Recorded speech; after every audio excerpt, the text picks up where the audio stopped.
Good morning everyone, myself Ankit Agrawal, third prof student of Rama Ayurvedic Medical College. ये lecture मुझे दोबारा record करना पड़ रहा है क्योंकि जब मैं पहली बार ये लेक्चर रिकॉर्ड किया था तो बीच में स्टॉप हो गया था और पूरी लेक्चर रिकॉर्ड करने के बाद मुझे पता चला कि ये वीडियो जो है वो स्टॉप हो चुका है ना। क्या कर सकते हैं कोई बात नहीं। मैं फिर से बहुत अच्छे से उस टाइम पढ़ाया था, बट कोशिश करूँगा कि इस टाइम भी पढ़ाऊँ, है ना। तो शुरू करते हैं। फर्स्ट और सेकंड हम ऑलरेडी कंप्लीट कर चुके हैं। अगर आपने नहीं देखा है तो आप जाकर देखिए, है ना। और अगर आपने चैनल को सब्सक्राइब नहीं किया है तो सब्सक्राइब कर दीजिए और शेयर कर दीजिए उन बच्चों तक जिनको रोग निदान पढ़ने में दिक्कत होती है ना।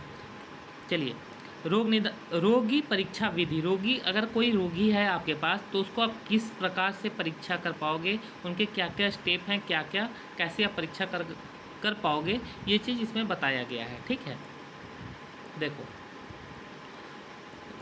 सबसे पहले बात करते हैं कि रोगी परीक्षा कैसे करते हैं। तो रोगी की परीक्षा अनेक प्रकार से आप कर सकते हैं, जैसे उसके कुछ भेद बताए गए हैं। जैसे कि प्रमाण परीक्षा के द्वारा कर सकते हो।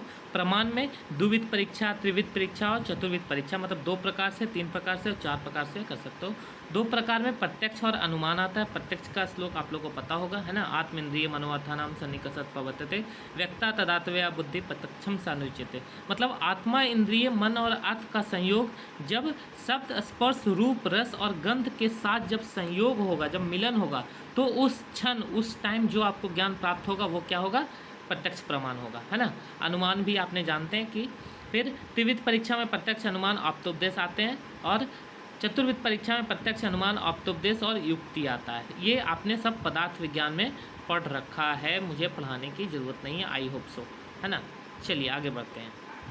अन्य वास्तविक रोग भी आप कर सकते हैं, जैसे त्रिविध में दर्शन, स्पर्शन, पर्शन। कोई पेशेंट आया आपके पास तो आप उसको देख सकते हो, दर्शन करके परीक्षा कर सकते हो, है ना। देखोगे तब ना कैसा चल पा रहा है, गेट यानी कि नॉर्मल है कि नहीं है, चलने का तरीका उसका नॉर्मल है कि नहीं है। स्पर्श करके उसको देख सकते हो कि वहाँ पे टेम्परेचर राइज तो नहीं है, वहाँ पे टेंडरनेस तो नहीं है, सब चीज़ें आगे आएगी।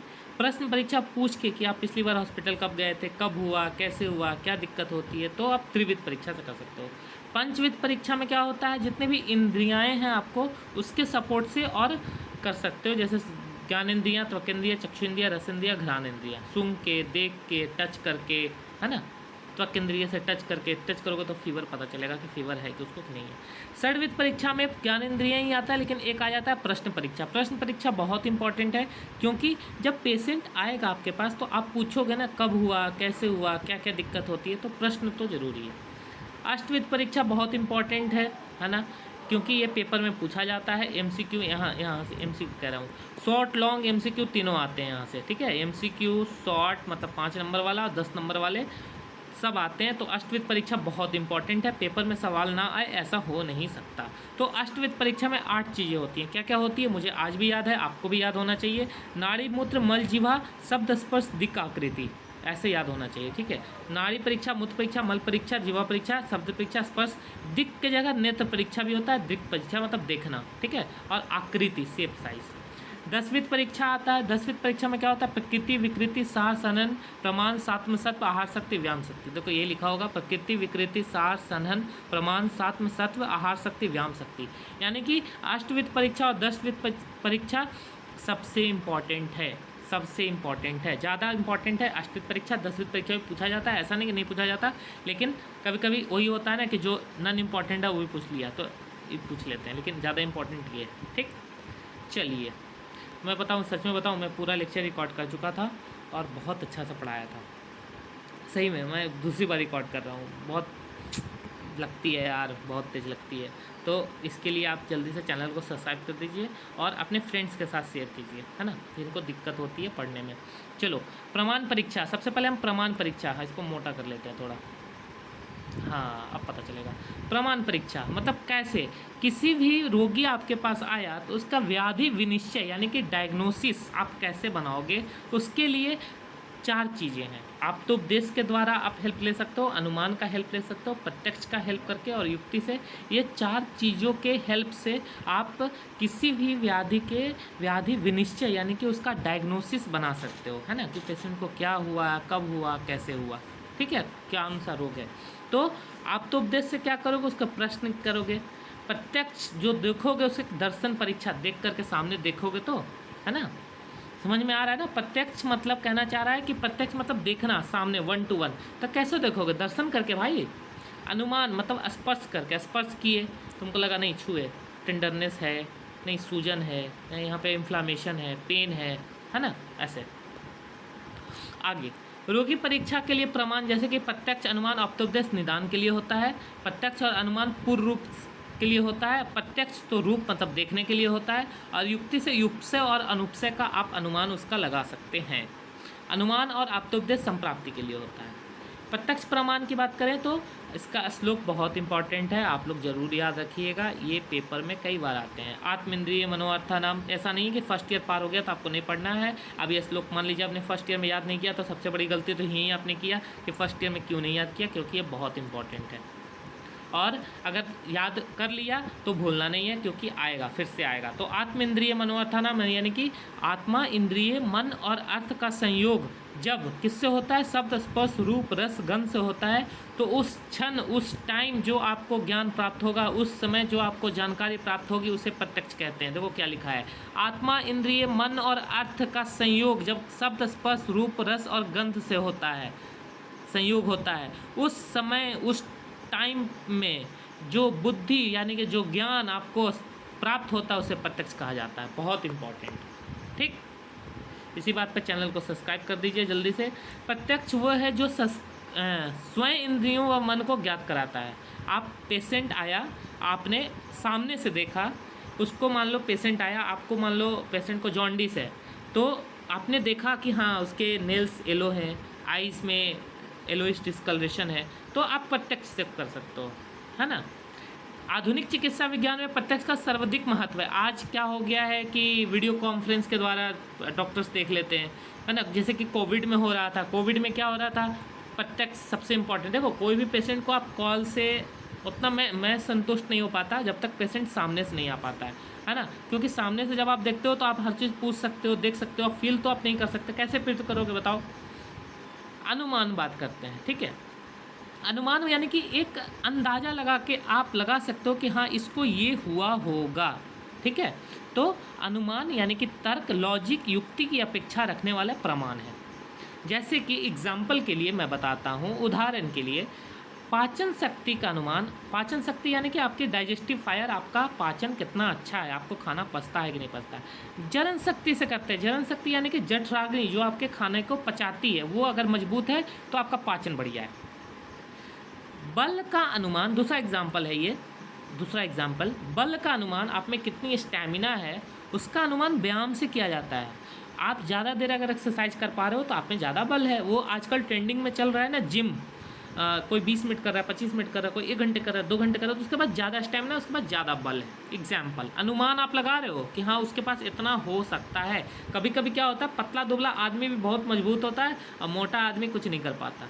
वही अनुमान है, एक अनुमान आप लगा सकते हो। आप फाइनल नहीं बना सकते, आप एक अनुमान लगा सकते हो। स्पर्श परीक्षा, अग्नि प्रकाश, अग्नि तांडलक यानी परकशन, ऑस्कल्टेशन, आप किससे अनुमान लगा के कर सकते हो। जैसे कोई पेशेंट आया, आपने ऑस्कल्टेट किया, स्टेथोस्कोप लगा करके आपने चेक किया, आपको साउंड सुनाई दिया, आइजर, क्रेप साउंड, विजिंग साउंड, है ना, विजुअल साउंड, तो आप एक अनुमान लगाया कि हाँ इसको निमोनिया हो सकता है, इसको प्लूरल इन्फ्यूज़न हो सकता, प्लूरल इन्फ्यूज़न हो सकता है ना। आप एक अनुमान लगा रहे हैं, है ना।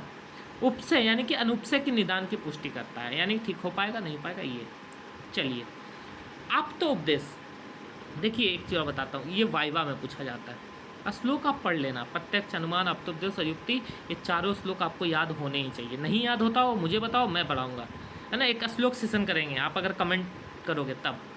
रजस्तमो भयाम निर्मुक्ता ज्ञान बलेनिये ये शांत्रिकाल मलम ज्ञानम वतम सदा आप शिष्ट विभूतास्ते तेसाम वाक्यम संशयम सत्यम वक्षंति ते कस्मातिरस्तमा। मतलब कि आप्त पुरुष कौन होते हैं? जो रज और तम से मुक्त हो चुके हैं। देखिए क्या लिखा होगा, अपनी तपस्या एवं ज्ञान के बल से जो रज और तम से मुक्त हो गए हैं, जिनको सदा भूत भविष्य वर्तमान इन तीनों कालों का ज्ञान हमेशा से रहता है, जिनकी ज्ञान शक्ति कभी कमती नहीं है, कभी रुकती नहीं है, ऐसे व्यक्ति को आप शिष्ट और विबुध कहा गया है। ऐसे व्यक्ति का वचन उपदेश मतलब सत्य बोलते हैं। तो वो क्या होता है ना, जितने पॉजिटिव माइंड आप रहोगे उतना बेहतर रहेगा, आप जल्दी बीमार नहीं पड़ोगे। ठीक है, तो ये कहना चाह रहा है। उसे पूछेंगे आप, मतलब कहने का मतलब ये है कि पेशेंट आपके पास आएगा तो आपको ये देखना है कि पेशेंट कितना पॉजिटिव थिंकिंग है, उसके दिमाग में निगेटिव थिंकिंग तो नहीं चल रहा, वो डिप्रेशन का शिकार तो नहीं है। कहना ये चाह रहा है, ये है ना। चलो आगे बढ़ाते हैं। ऐसे आपको कोई जल्दी फैकल्टी पता नहीं क्या पढ़ाएगा नहीं पढ़ाएगा। वे आप्त पुरुष और रज और तम से शून्य होने के बाद सदा सत्य बोलते हैं। रज और तम जिस मोह माया मुक्ति सब छोड़ दिया उसने, वो सदा सत्य बोलता है, ऐसा लिखा है, बट ऐसा होता नहीं है। प्रश्न परीक्षा के लिए आप्तोपदेश का प्रमाण आवश्यक है। युक्ति, आप अपना दिमाग लगा सकते हो। कहता है मेरा अपना दिमाग लगाता हूँ, वही युक्ति प्रमाण है। युक्ति मतलब अपना दिमाग लगाना। बुद्धि पस्ति या भवान बहु कारण योग जान, युक्ति स्त्री काला सज्ञात वक्त सत्य, यानी कि तीनों कालों का ज्ञान हो। देखो क्या लिखा है, बुद्धि पस्ति या भवान बहु कारण योग जान, बहुत से कारण का संयोग जब युक्ति के तीनों काल प्रेजेंट, पास्ट और फ्यूचर तीनों का ज्ञान हो, उस समय उसको जो ज्ञान होता है उसको हम लोग युक्ति प्रमाण से करते हैं। देखो क्या हिंदी में लिखा है, बहुत से कारणों का योग उत्पन्न अविज्ञात भाव जिसको आप नहीं जानते हो, विज्ञात भाव के कार्य कारण भाव को तथ्य को देने वाला बुद्धि या युक्ति होता है। इस युक्ति को प्रयोग भूत भविष्य एवं वर्तमान काल में होता है, जिसमें धर्म अधर्म काम इन तीन वर्गों की सिद्धि होती है। इसे युक्ति प्रमाण कहा गया है। ठीक, अन्य अब जो भी परीक्षाएं हैं जैसे त्रिविध परीक्षा, दर्शन, स्पर्शन, प्रक्षम, एक चीज़ मैं पहले बता देता हूँ, क्लियर यहीं पे कर देता हूँ। दर्शन यानी कि कोई पेशेंट आपके पास आया, चलते हुए आया, अगर वो लंगड़ा रहा है तो आपको पहले पता चल गया कि उसका गेट गड़बड़ है।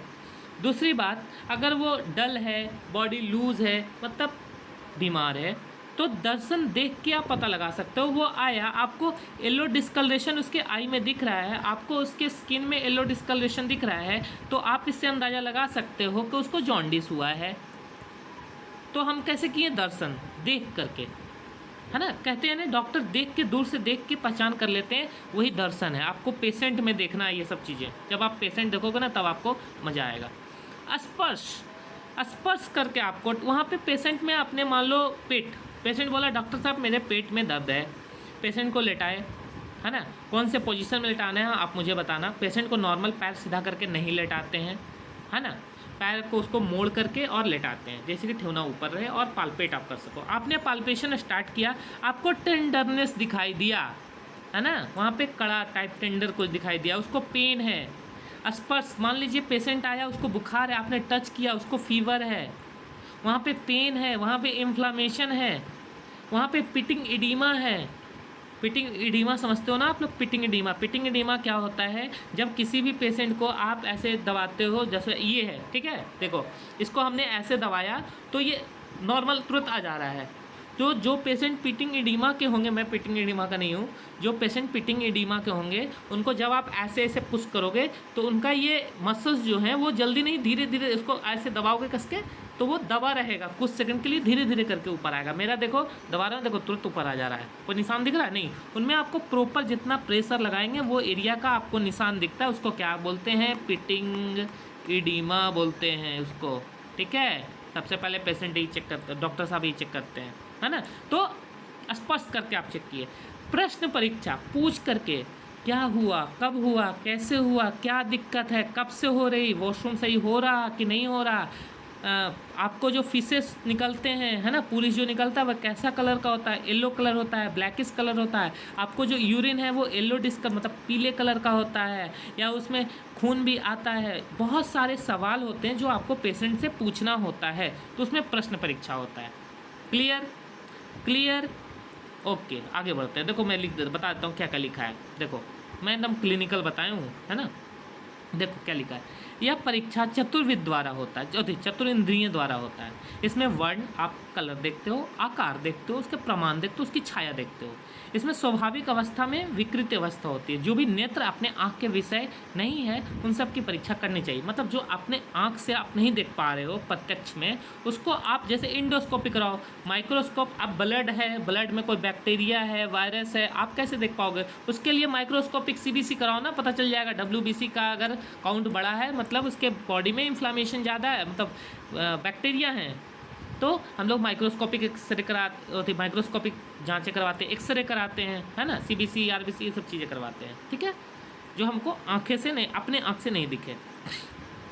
स्पर्श परीक्षा, स्पर्श का हमने बता दिया, देखो क्या लिखा है, यह स्पर्श त्वक इंद्रिय मतलब त्वक से करते हैं, ये इंपॉर्टेंट है, ठीक है।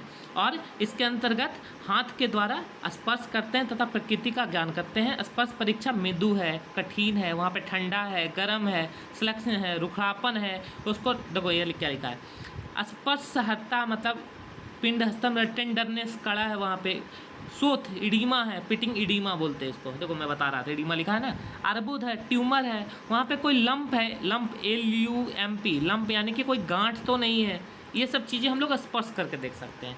पूछने में क्या देखते हैं, देखो पूछने में क्या देखते हैं कि इस परीक्षा में रोगी के पारिवारिक इतिवृत्ति मुख्य लक्षणों का वात मूत्र पूरिस उसका कैसा है, मैंने बोल रहा था ना कि मूत्र उसका नॉर्मल है, पूरिस नॉर्मल है, प्रवृत्ति अग्नि खाना पच पाता है कि नहीं पाता है, नींद बढ़िया ले पाते हैं कि नहीं ले पाते हैं, ये सब चीज़ें पूछनी होती है आपको पेशेंट से। History taking is more important in clinical practice. Okay, next, सुन करके आप उसका, जैसे एक पेशेंट हमने वीडियो डाला है, अभी अपलोड हो गया होगा, आप जाकर देखना। उन पेशेंट को क्या था कि रिक्ट्रेशन का था, मतलब कि क्या होता है कि जब पेशेंट, आप ऐसे ठेवना है आपका, है ना, ठेवना नी जॉइंट, उस पर आप हाथ रखोगे और पैर को ऐसे ऐसे मुड़ के ऐसे ऐसे करोगे, जैसे ये आपका ठेवना है, उसको ऐसे हाथ रख दिया, ऐसे ऐसे करोगे तो कट कट की आपको आवाज़ सुनाई देगा हाथ जब फील करोगे, है ना। तो उन पेशेंट को ये दिक्कत थी, तो क्या है, सुन के हमने उनको डायग्नोस किया, फिर उनका अग्निकर्म किया, ठीक, वो वीडियो डाला है, आप जा करके देखना। घ्राण इंद्रियाँ सूंघ करके आप कर सकते हो। रस इंद्रियाँ, उनको खाना अच्छा लगता है कि नहीं लगता है ना। कोई पेशेंट बोलते हैं डॉक्टर साहब स्वाद नहीं आ रहा, पता ही नहीं चल पाता क्या खा रहे नहीं खा रहे, है ना, ये सब। षड्विध परीक्षा मतलब इसमें प्रश्न परीक्षा एक एक्स्ट्रा आ जाता है, जो हमने बता दिया। सबसे इम्पॉर्टेंट आता है अष्टविध परीक्षा। देखो ये वीडियो थोड़ा सा लंबा हो सकता है क्योंकि पढ़ना तो पड़ेगा, अगर आप अब भी नहीं पढ़ोगे तो आपको लास्ट टाइम में पढ़ना पड़ेगा, लेकिन पढ़ना तो पड़ेगा। तो अष्टविध परीक्षा, इस अष्टविध परीक्षा में क्या होता है, नाड़ी मूत्र मल जीवा शब्द स्पर्श दिक् आकृति 8 चीज़ें होती है, याद होना चाहिए। ये 10 नंबर में आता है या 5 नंबर में आता है, MCQ में भी पूछ लेता है, ठीक है, ये बहुत इंपॉर्टेंट है। स्टार, ठीक। तो नाड़ी मूत्र मल जीवा शब्द स्पर्श दिक् आकृति 8 चीज़ें हैं, ठीक है।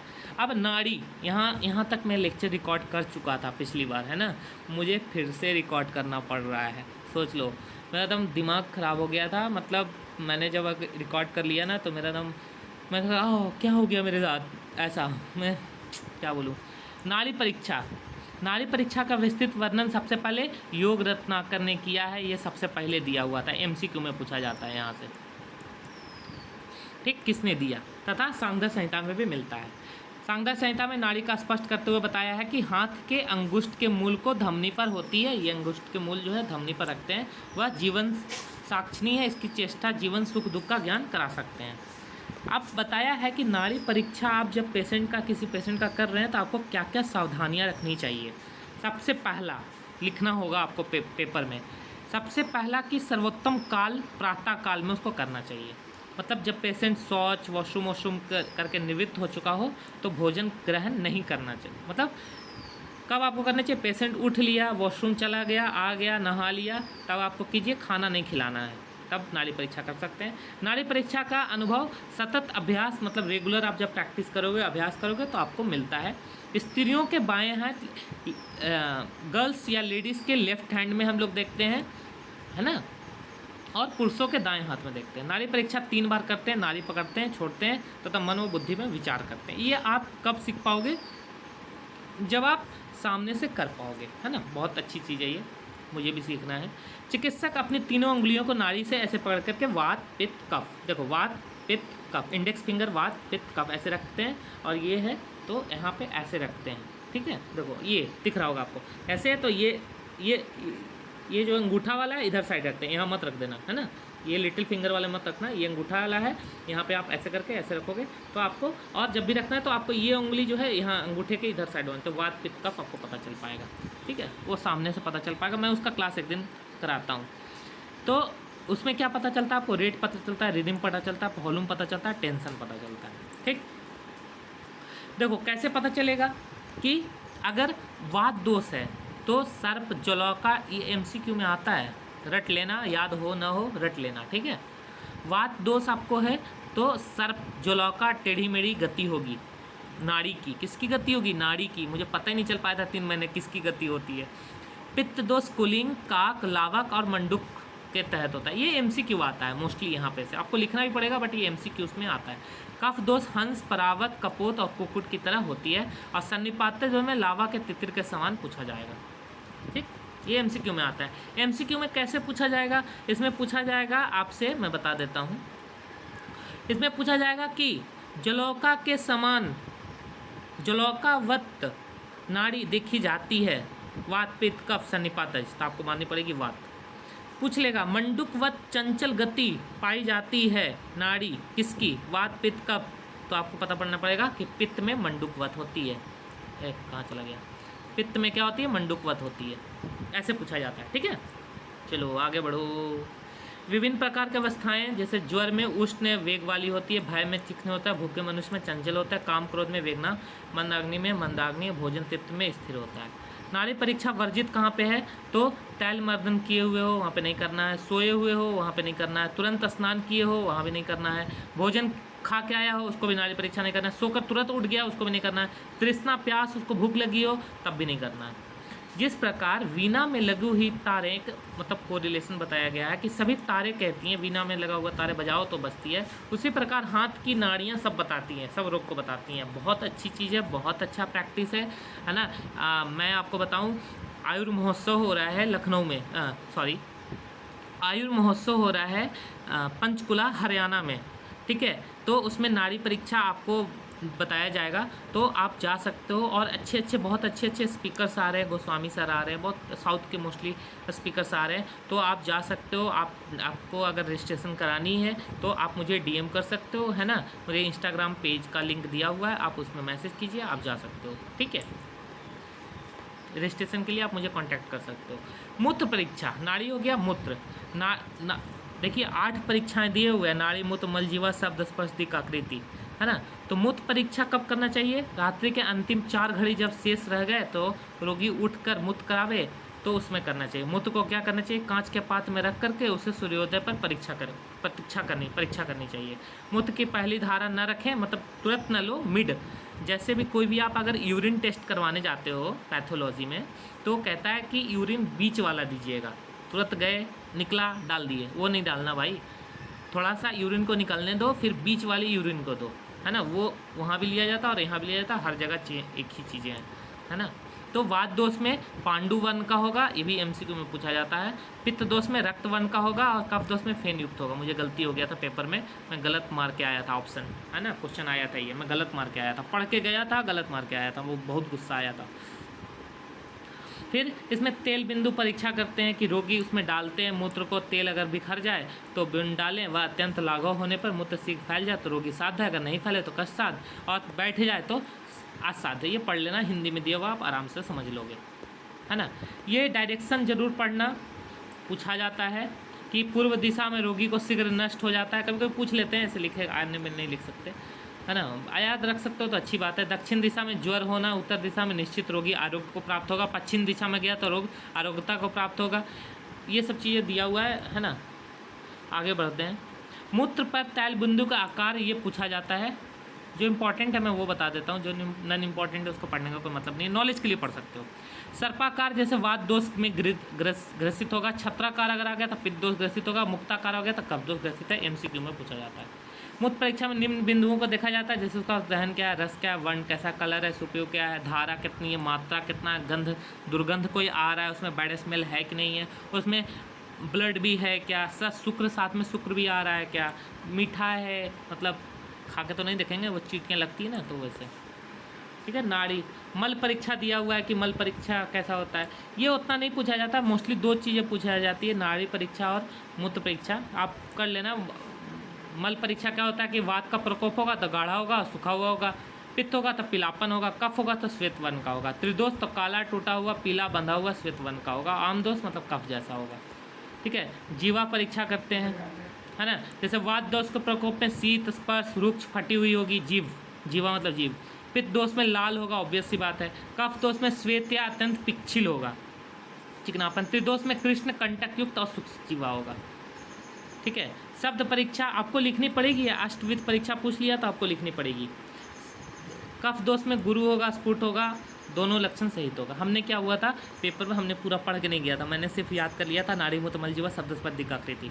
आ गया अष्टविध परीक्षा 10 नंबर में, मैं लिखूँ क्या, है ना। तो पूरा पढ़ के जाना, ठीक है। ये नाड़ी मूत्र मल जीवा शब्द स्पर्श दिक् आकृति लिख दोगे तो नंबर नहीं मिलेगा, 2 नंबर देगा बस, है ना। तो आपको पूरा पढ़ के जाना, है ना। ये स्पर्श परीक्षा कैसे, जैसे वात दोष, किसी का वात बढ़ा हुआ है तो त्वचा कृष्ण वर्ण का होगा। पित्त बढ़ा हुआ है तो उष्ण गर्म होगा उसकी त्वचा। कफ है तो आर्द्र त्वचा स्वेत वर्ण का, उजला हो जाएगा। नेत्र परीक्षा देखो ये इंपॉर्टेंट है। वात रोग से कुपित है तो उसका आंख रुक्ष होगा, धूम वर्ण का होगा, चंचल होगा, जलते हुए वात होगा। पित्त यानी कि अग्नि बढ़ेगा तो जलेगा ही। कफ होगा तो जन्मपूर्ण होगा, स्निग्धता होगी। त्रिदोष होगा अगर उसमें, ठीक है। पित्त में जीभ के ज्योति के देखने के समान होगा, जलते हुए पीले नेत्र होंगे। त्रिदोष में क्या होगा, श्याम वर्ण युक्त होगा, फटा हुआ होगा, तंद्रा, मोह, युक्ति, विकराल, लाल वर्ण के नेत्र होंगे, है ना।